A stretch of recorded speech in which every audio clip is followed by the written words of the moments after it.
What if everything you know about studying is actually making you dumber? Because here's what most students do before an exam. Pick one subject, lock in, grind for 3 hours.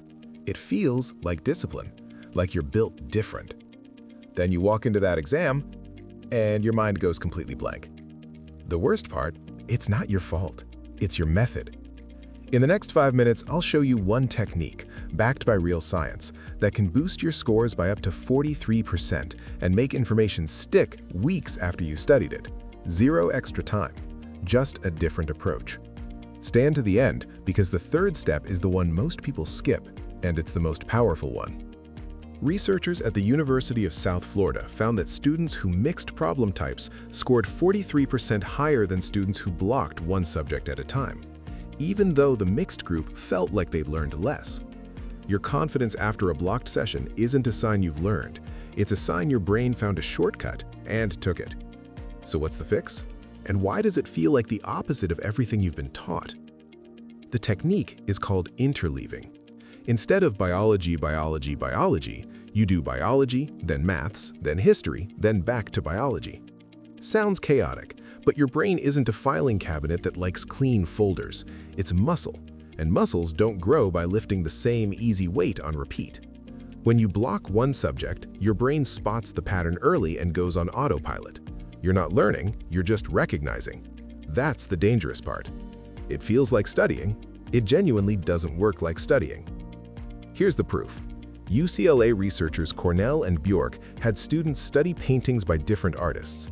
One group studied them in blocks, all Monet, then all Cézanne. The other group had the paintings shuffled.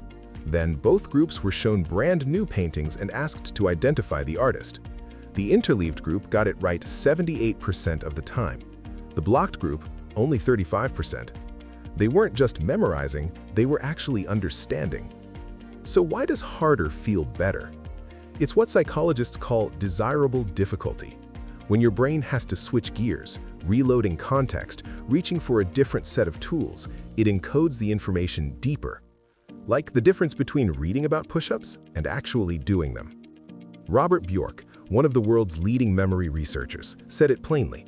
The conditions that make learning feel difficult often produce long-term retention and transfer, and the conditions that make it feel easy often do not. In other words, if your study session feels comfortable, something is wrong. Here's how to actually do it. Step 1. Pick 2 or 3 related subjects, not random ones, related ones. Biology, chemistry, and maths. History, geography, and English. Close enough to build connections, different enough to keep your brain on its toes. Step 2. The 20-minute rule. Set a timer. Work on one subject. When it goes off, stop, even mid-sentence. Switch. Repeat. The discomfort you feel at the switch, that's not frustration. That's learning happening in real time. Step 3. Mix problem types within subjects too. Inside maths, don't do 20 algebra questions back to back. 2 algebra, 2 geometry, 2 statistics. Force your brain to figure out which tool to use before it can use it. That extra step is where real understanding lives. A study in applied cognitive psychology tested this in actual classrooms, not just labs, and found interleaved students outperformed blocked students on tests taken weeks later. The knowledge didn't just stick for the exam, it actually stayed. Real talk, the first few times you try this, it's going to feel awful. You'll feel like you're forgetting everything, going nowhere, wasting time. Every instinct will tell you to go back to the comfort of blocking. Don't. That feeling of struggle is the feeling of your brain building something real, not just renting information for 24 hours. So, here's your move. Next session, pick 3 subjects, set a 20-minute timer, and rotate. Let it feel hard. That's the point. Smart isn't about studying more, it's about studying differently. If this helped, subscribe and drop a comment with the subjects you're going to interleave first. I actually read them. See you in the next video.